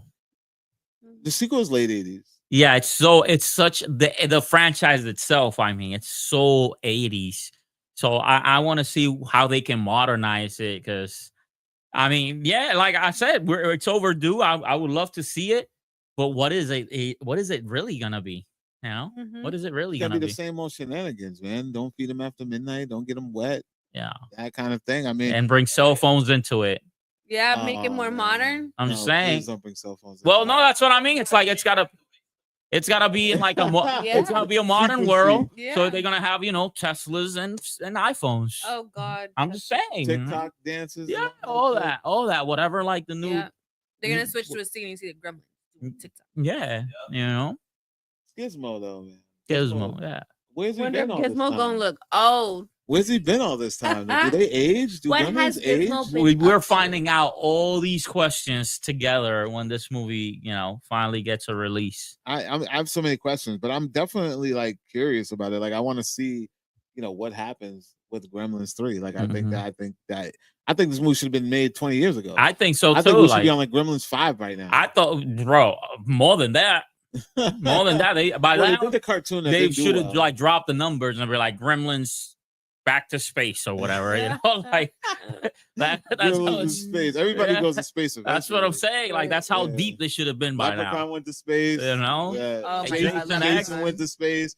Fast and Furious went to space. Did they really? Yes. I still haven't watched that. No, Was it Luda? Was it Luda who was in space? Luda and Tyrese. Yeah. I got the way they just eventually took it there with duct tape. I was just like, I got a damn. Okay. With duct tape. I haven't watched it yet.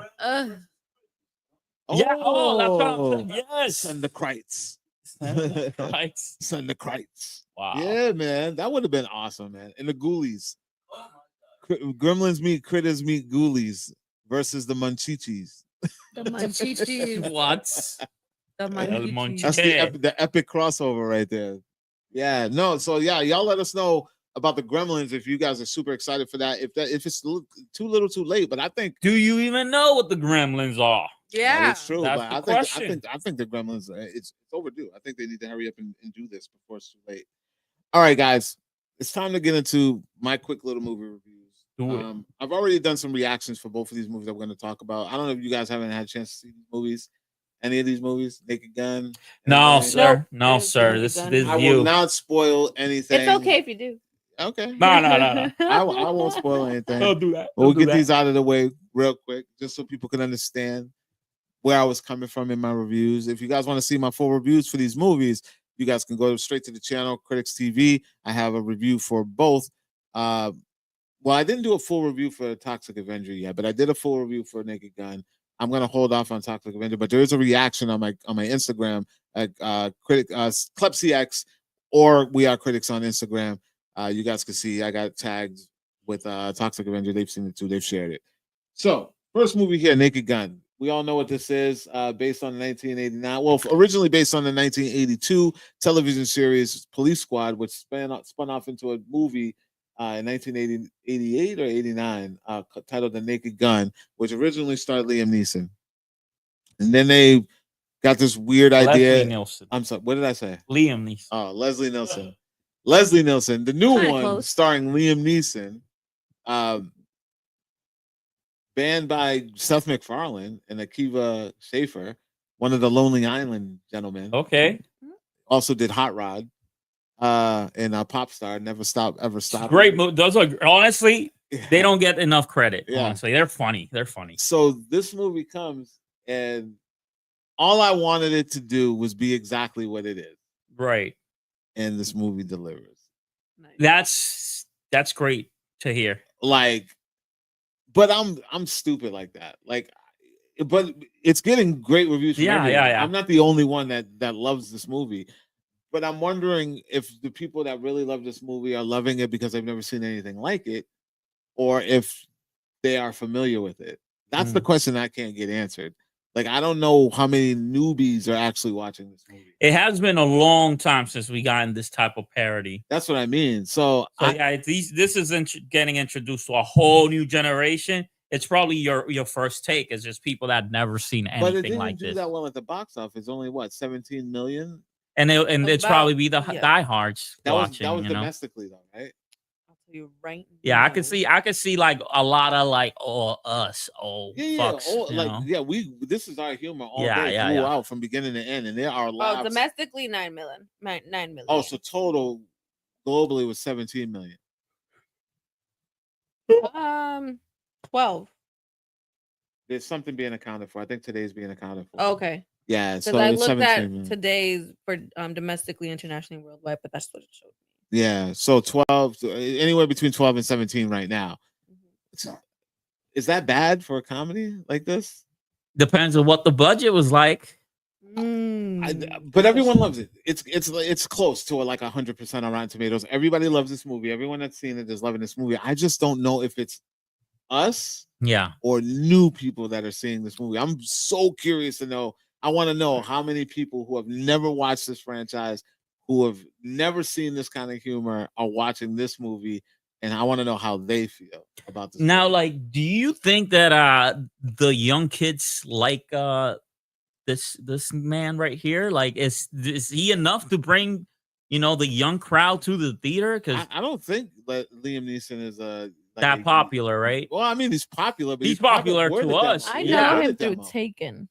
Yeah, right. I'm familiar But with Taken's already old. Yeah, Taken's old. This is. I'm old. He capitalized on that franchise. It's By the way, also- you know, he made himself a. I was just like, another Taken. It's also really weird because, like, I feel like when we first saw Naked Gun, Yeah, we had no idea who Leslie Nielsen was. right. We didn't. Yeah, and He was funny as shit. There was even a point where I didn't remember him from Airplane. Right, until I went back and watched Airplane. I was like, oh yeah, he was in that. So seeing this guy, Liam Neeson, doing this, it's like a whole new generation of people who probably have never seen Taken. They've never seen any of his movies, and they're like, "This who's this weird old funny guy?" Yeah. And he's like great in the role. Like everything I've seen, dude, is just like he's playing it perfect. He's playing it perfect. But the MVP is Pamela Anderson. Yeah, bro. Like, yeah. I mean, I want to see. Is killing it, bro. Committing to the comedy like I never thought that she could ever do, or like I ever thought she would do. But she's having so much fun in this movie. They're having fun together, and you can tell it's all on the screen. Everybody's having a blast. The only problem that I have with this movie, even though I love it, is some of the casting is unnecessary. Like Paul Walter Hauser being in this movie. He probably just wanted to be in this movie. I feel you, but they literally give him nothing to do. I mean, they literally gave him nothing to do in another movie I recently saw, Fantastic Four. Yeah. I'm saying. Yeah, they literally give him zero to do. And then they try to do this weird thing where they mix his character with. Do you remember the Naked Gun? A little bit. Do you remember his partner Ed? No. Oh yeah, I mean Ed. Yes, I could. It comes to mind, but like, he's like, and then you remember Nordberg. Nordberg is.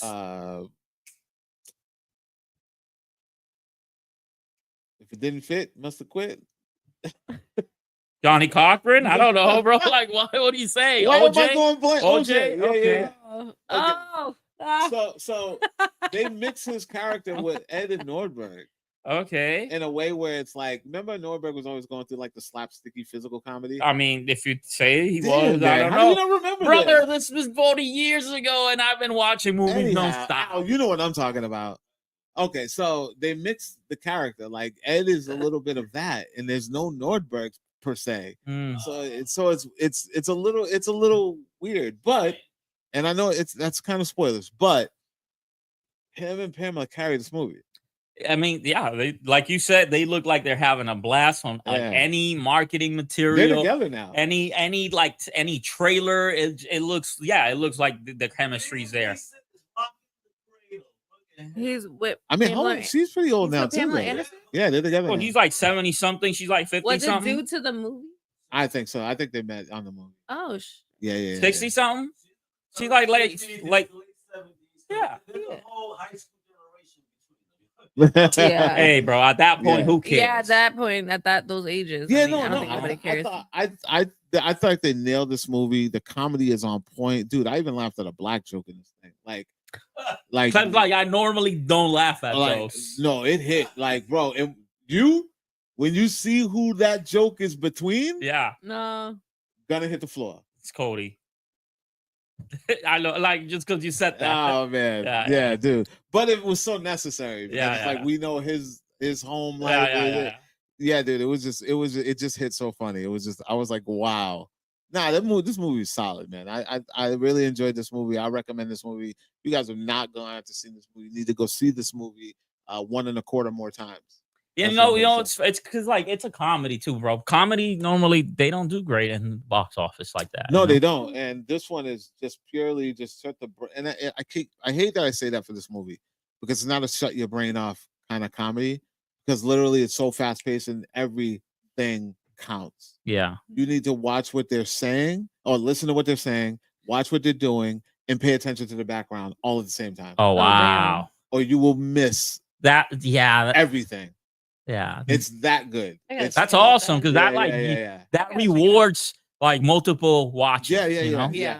Like literally, you can listen to what they say and bust out laughing and miss something that's happening in the background at the same time. Yeah, I like me a good comedy too, so I'm gonna try and make it a point. It's so good. It's so good. So yeah, that was the Naked Gun, ladies and gentlemen. My quick little review. Like I said, you can go see my full review on wearecritics.com, CritiXtv, YouTube, or you can just go see my reaction out of the theater. right on my Instagram page. We are Critics or ClepCX on Instagram. Now, this is a special review that I'm gonna give you guys. Let's do it. Straight out of San Diego Comic-Con, which we skipped that, by the way. We didn't really talk about our recap. Maybe we might save that for next week. Ooh. Oh yeah. Wait, you're right. What's happening next week? Well, Club's in ATL. ATL, so I won't be around. Clep is on Where the in go. the world is Clep? We're gonna have little commercials. That's where he was. Where in the world is Clep? I like that jingle. We're gonna use that We're jingle. gonna put him in a red Yeah. red hat, the red coat. Can you find Clep? While we were at San Diego Comic-Con, shout out to Mayhem Madness, my man Nick, because he's been on the press list of this team for a year, I think it was. I'm not even gonna say the Trauma team. I'm gonna say Cineverse, Legendary, Bloody Disgusting. Shout out to them and Nick from Mayhem Madness, because he told me, well, he didn't tell me, like, I got word we were going to San Diego Comic-Con as press, and I saw that Toxic Avenger was gonna be there. They put up a thing that they were going to be screening this movie. They were doing a panel. Actually, they put up they were going to be doing a panel. And I reached out to Nick immediately because I knew he was on the press list. And I said, yo, listen, dude, whatever's going on out there, let me know. Tell them you got somebody with boots on the ground, because I knew he wasn't going to be able to make it. Yeah. He was going to be able to get out there. You got somebody that got boots on the ground. Get me in, because I was not trying to miss this. My man Nick came through. Shout out to Nick, Mayhem Madness. Love. Not only did he get us the screening of the movie, well, the panel, he got us the panel, and he got us the red carpet premiere of this film. Like, I was able to see the stars walk into the theater and get photographs and everything with them. And we got invited to the after party where the stars showed up. Al wasn't able to make it with me because he had things to do, but he was on the list with me. And I got to watch the movie. How was that transformation scene? Because I know we've been waiting to hear about this, so tell us. So the transformation scene. Did you have nightmares? I did not have nightmares. Okay.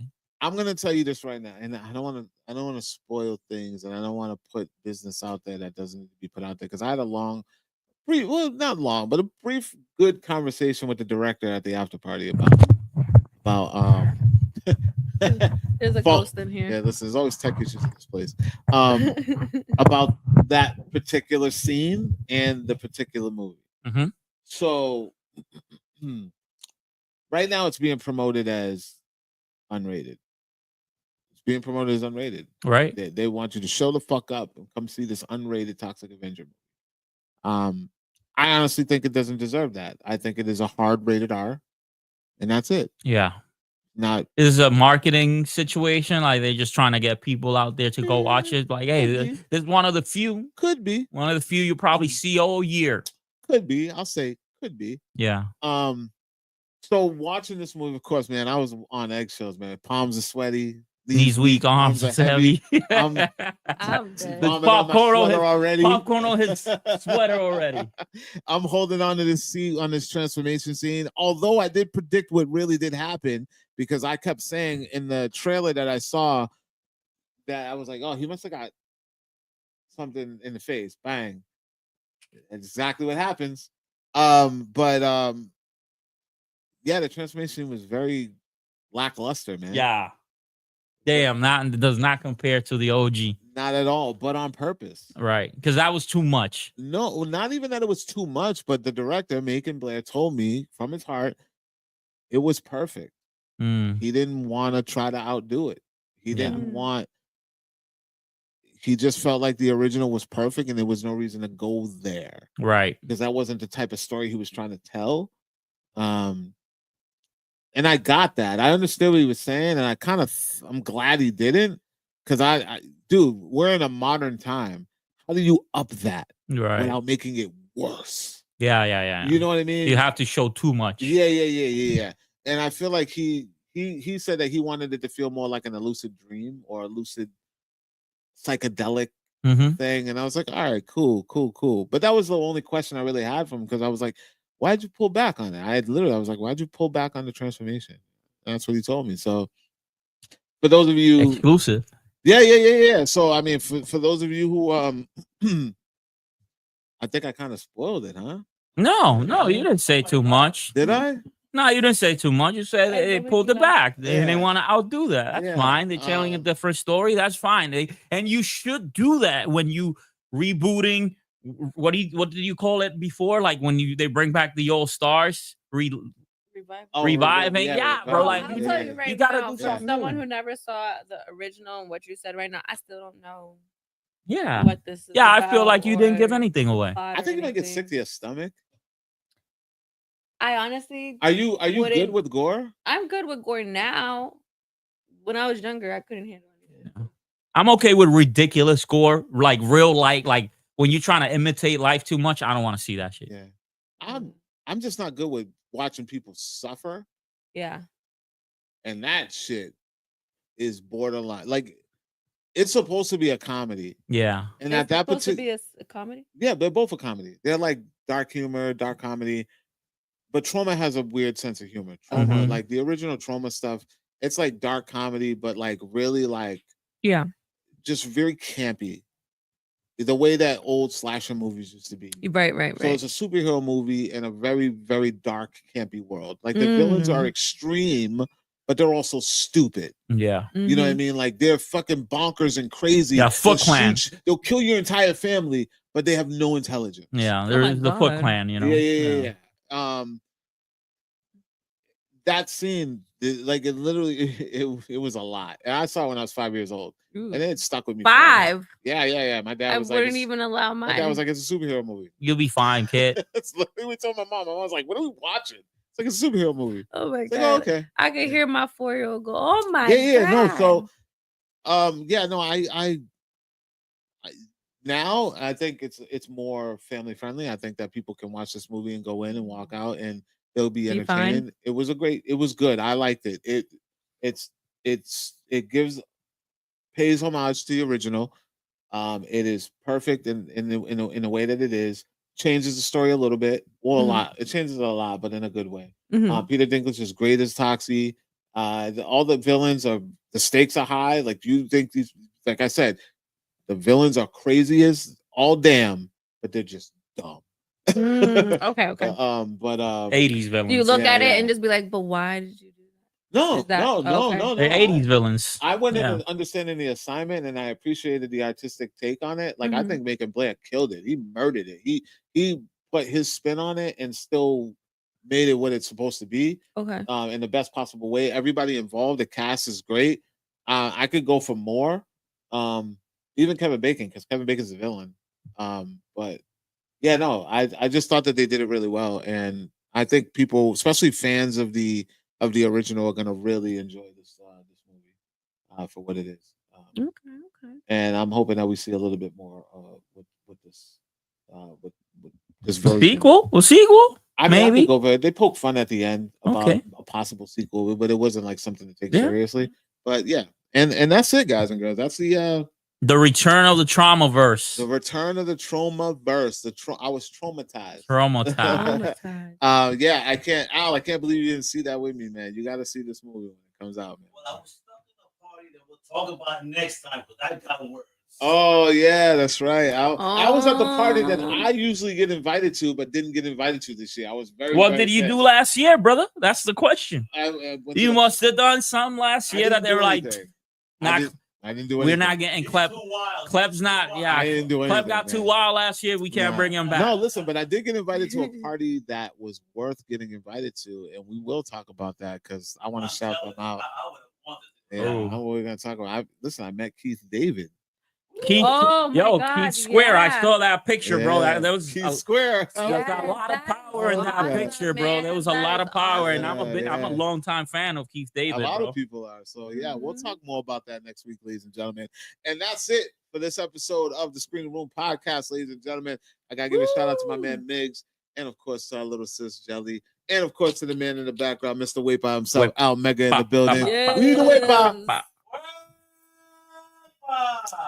Long episode, but we made it through. I promise you next week we will be, probably not next week. I won't be around. Yeah. The week after, hopefully we can get a recap of San Diego Comic-Con. Make sure you guys are checking out ComicCrusaders.com and WeAreCritics.com because we are in real time dropping coverage from San Diego Comic-Con and all the things that we were a part of and all the things that we did. Al, I can't wait to read your article on the Wild Cube.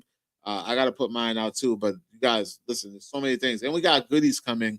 I have a big box of stuff that we got at the con that was delivered today, and I didn't have time to pick it up, but we would have went through it and we would have talked about all the stuff that we got. But we'll do that on the next episode. So until next time, ladies and gentlemen, I will talk to you all soon. Peace. Later.